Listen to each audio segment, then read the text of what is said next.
Fallout.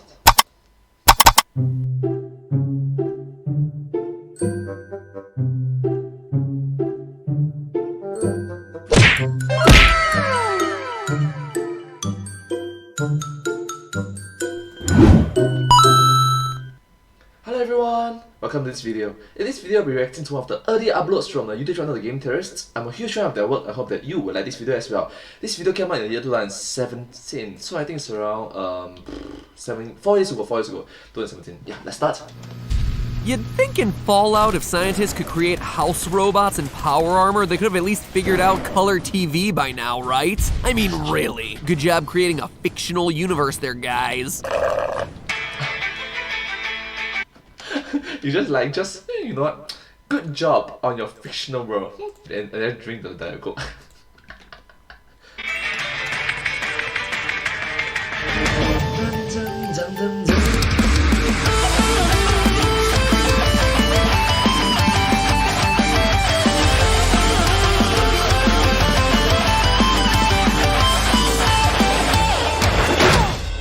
Internet, welcome to Game Theory, buying up all the ramen in preparation for the Great War. Actually, that's a lie. I bought 600 cases of ramen noodles because they're delicious. Wait, you actually bought so much?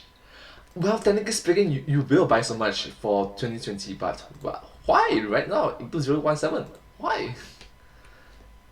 And they had a nifty deal at Costco. But in all seriousness, Have you seen the news lately? I mean, 2016 was a scary year filled with terrorist attacks and the world on edge.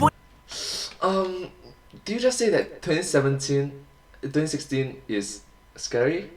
You have not seen 2020. 2017, well, it's still early, but I think it's gonna be more of the same. Then again, this video did not age well because just 3 years later, 2020.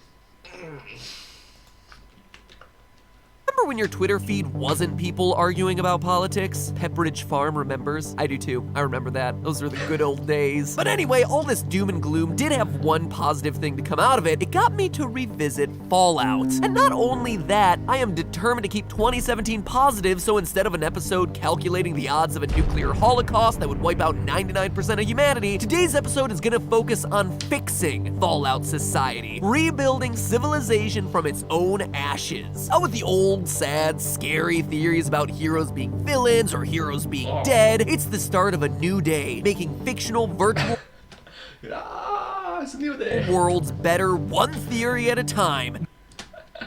Oh my god, I just love it. It's like from Lion King. Game Theory 2017 for a brighter future. Brighter future! Now, there's always been one niggling issue in the back of my head about the Fallout series that never quite sat right with me. It's been over 200 years since the bombs went off. And in the real world, 200 years is a really long time. 200 years is about the time it took from inventing the steam engine to getting us to fly. It took less than 60 years after that to get a man into space. Alan Turing first proposed his Turing machine back in 1936, laying the groundwork for modern computers. Yes, modern computer, that individual is awesome. But unfortunately, when he was alive, I think, before he passed away, his accomplishment was not publicly recognized. We did not know that he was such a great individual who helped contributed in such technological advances. Computers that, when first built, took up 72 square meters, weighed 27 tons, and cost millions of dollars. And now, only 80 years later, we have smartphones like the Vivo Max, currently the world's thinnest phone at literally 4.5 millimeters thick. Oh my gosh, then again, this video did not age well. I mean, 2021, there's a lot of improvement in technology. Just saying. No exaggeration, that is 40 million times smaller, costs 15,000 times less, and is 1,300 times more powerful in 80 years. And yeah, I get it, the world of Fallout has suffered a huge catastrophe. But for as bad as the Great War was, there's still functioning robot servants and power armor suits just lying around the wasteland. Surely with that level of tech, humanity could have rebuilt some level of infrastructure. Add to that the fact that there were pockets of people prepared for the coming nuclear war. We all know that Fallout's Great War happened in October October of 2077, but according to the Fallout Bible, the United States government was fully prepped for a nuclear attack from China 8 months prior, back in March of 2077. This was all done by the Enclave, consisting of the President of the United States and all the government and corporate officials who made up the secret shadow government pulling the strings behind the scenes. They retreated to remote sections around the globe and made contingency plans for continuing the war against the Chinese, operating under the belief that as long as the important people of the US survived, they could regroup quickly and wipe out communism. You just like bobblehead, bobblehead, bobblehead. I really like that. Once and for all. And as we see in Fallout 2, the Enclave established itself on the abandoned Poseidon Energy oil drilling platform off the coast of California, one that was fully protected from the nuclear firestorm of 2077. Clearly, they should have had the knowledge and leadership to rein America back in, even in the wake of nuclear devastation. Then there's the city of Las Vegas, or New Vegas in the games, which escaped the nuclear attack relatively unharmed thanks to Mr. House's defense system. A city that could take its technology and serve as a new hub for growth and recovery of the country, but just doesn't, really. And those are just two quick examples. In short, between the still operational technology, the preservation of pre-war knowledge found in places like New Vegas, and the still living world leaders and groups like the Enclave, in 200 years, the Fallout world should be in a much better condition than where it's at in the games. The New California Republic is about as close as it gets. It's a functional democracy with a dollar backed by water reserves and everything, but let's be honest, how successful is it really when it can't even manage to kill a bunch of dudes wearing skirts and wielding knives? Which means that the problem holding the wasteland back isn't external, but internal. It's the citizens, the people themselves that are stalling this progress and recovery. Let me explain. In order for society to function, it needs rational, law-abiding citizens. If every person in a country might just get up tomorrow and murder 20 people or decide they're not beholden to basic laws, chances are you're looking at what's called a failed state. Basically the Purge movies. At a very basic level, the primary role of government is to sustain a system of trust, what's known as the social contract. Yes, the social contract. It just says that we need to be united, have proper unity, right? Unity, that's important. No matter the crisis, we are all humans. Sacrifice some personal freedoms for a state of protection. You can walk outside and your neighbor won't launch a nuclear warhead at you with a shoulder-mounted slingshot. But in the world of Fallout, it's hard to feel safe when the Joneses next door are amassing a human skull collection on their front porch. The basic glue of society requires that the majority of its citizens be of sound mind. But in the wasteland, that might not be scientifically possible. And the biggest reason for it is in the title of the game, Fallout, the lingering radiation from the bombs that were dropped during the Great War. Oh, it affects you, biologically speaking. Wow. Oh man, I just realized. That moment that you realize the game's title is referring both to nuclear fallout as well as the fact that the game literally explores the fallout or after effects of a nuclear war. Well done, Bethesda. Clap and a half to you. Anyway, when Clap and half to you. people talk about radiation, they typically focus on the physical effects associated with exposure. The horrific deformities and tumors, the classic fish with 3 eyes. But even more terrifying are the permanent effects that radiation poisoning can have on our brains. Studies have linked high doses of radiation to learning and memory impairment. What? Did you just say learning and memory impairment? That's bad. And survivors of the Chernobyl disaster, in which a nuclear reactor basically blew up and launched radiation into the air for 9 days, were up to 5 times more likely to suffer from schizophrenia. Now, it's worth mentioning that people suffering from schizophrenia often have persecution delusions. They're convinced that somebody or something is out to get them. No. No. That's sad. It could be the government, aliens, Illuminati, whatever. And the people we see wandering around the Fallout wasteland exhibit these same symptoms. They're convinced that the Institute is out to get them. Tinker Tom, one of the agents of the Railroad in Fallout 4, swears that the Institute poisoned the air and launched the nukes that started the Great War. And throughout these games, time and time again, we encounter multiple characters preoccupied with their own delusions and conspiracy theories. Ghosts. Kami ghosts who don't know they're dead. In Fallout 4, Oh my god. this speaks so much about the recent news. Why can't we just have unity? Everybody just come together and be united. Come on. We are all just humans. Or we meet journalists who are convinced that the Institute is replacing humans with synthetic versions of themselves. The condition where you feel that your friends and loved ones aren't who they say they are is a well-documented delusion called capgras delusion. Capgras delusion. Alright, something new to do. Something new that you learn. Capgras delusion. Right? In this delusion, people become convinced that someone has been replaced by an imposter. In other words, being convinced that your mother isn't actually your mother, but instead a perfect robotic replica falls squarely into the definition of a capgras delusion. And what's a common cause for capgras delusion?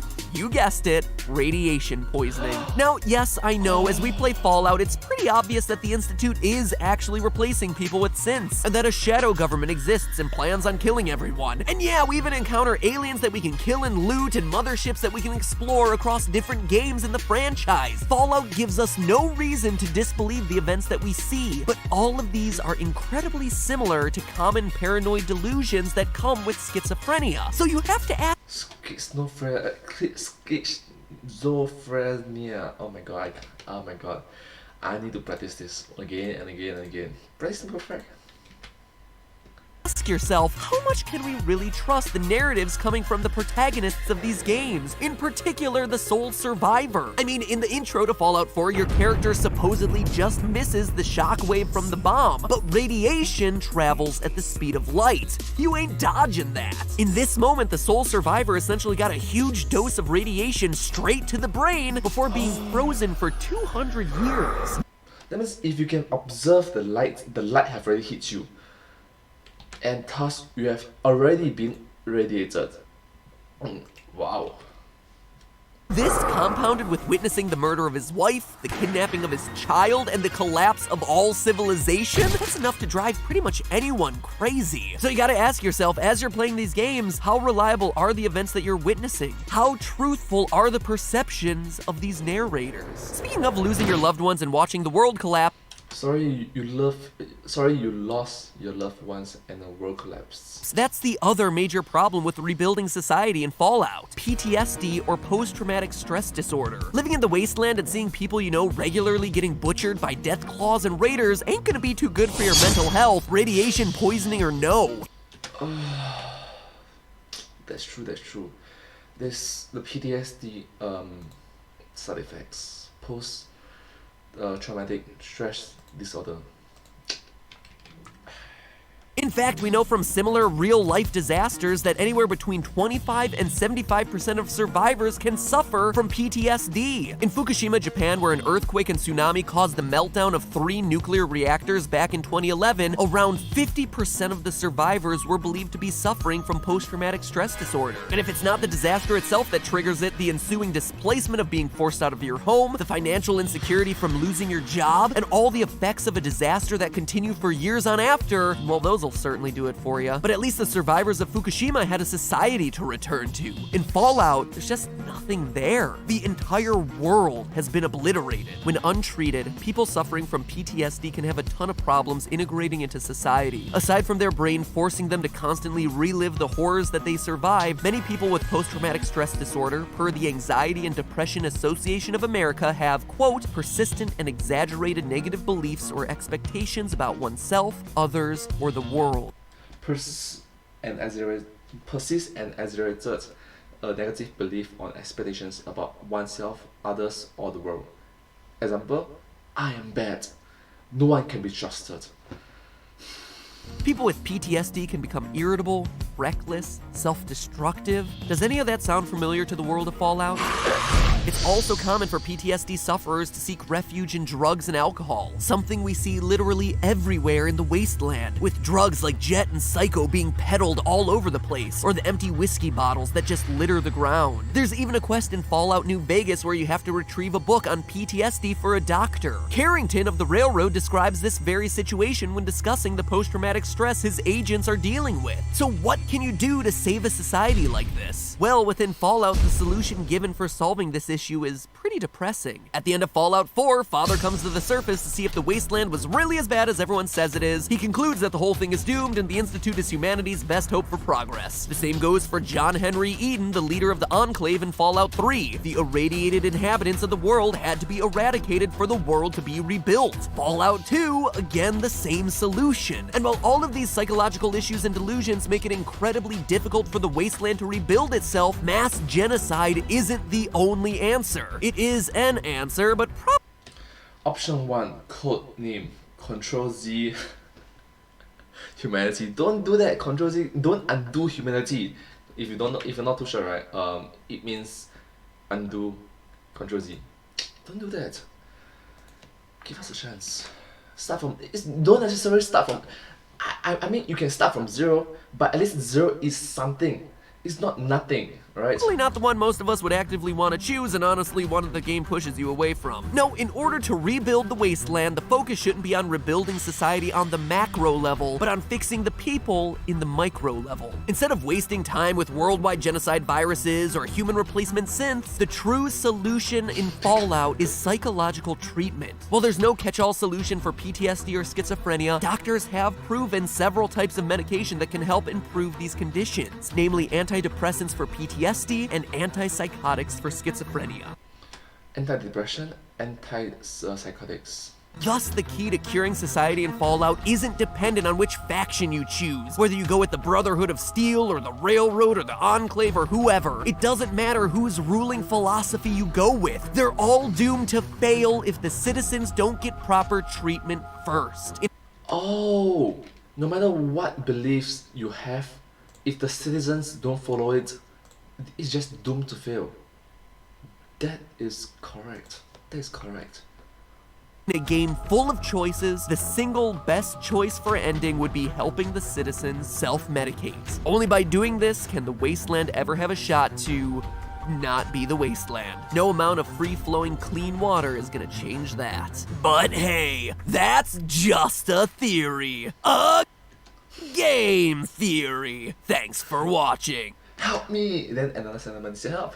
Hey, if you like today's theory and are in the mood for more Fallout action, well then click this annotation to go and learn about the philosophy and ethics of the Fallout universe. It's a video from my friends over at the Wisecrack channel, a channel that, like this one, specializes in fusing pop culture, learning, and a little bit of humor along the way. Educational videos that you can watch. They also helped out a lot with the research that I used in today's theory, so if you didn't hate this episode, then chances are you're not gonna hate theirs. If you've ever been curious about which of the major factions in Fallout 4 is ethically the right one, well then you're gonna wanna click that button. And seriously, you guys going and showing them some love will make them like me more and prove my value to them as a friend. Because isn't that the true meaning of friendship? Bribing someone to like you because you can provide them with a valuable service? Ah, it just tickles the heart. Now, if you'll excuse me, I need to go work on next week's theory, which is gonna start to get a little dark. See you then. Dark as in like Dark Souls? Just saying. Anyways, I hope that you like this video. This video came from the YouTube channel, The Game Theorists. I hope that you will show support and appreciation for their work. And will just watch their videos, yeah. And yeah, having said that, if you do like my videos, please consider to like, share, and subscribe. Like, share, subscribe to my channel and comment down below if you have anything to share with us. And I'll see you next time. But hey, that's just a theory. A game theory. Thanks for watching. Thank you.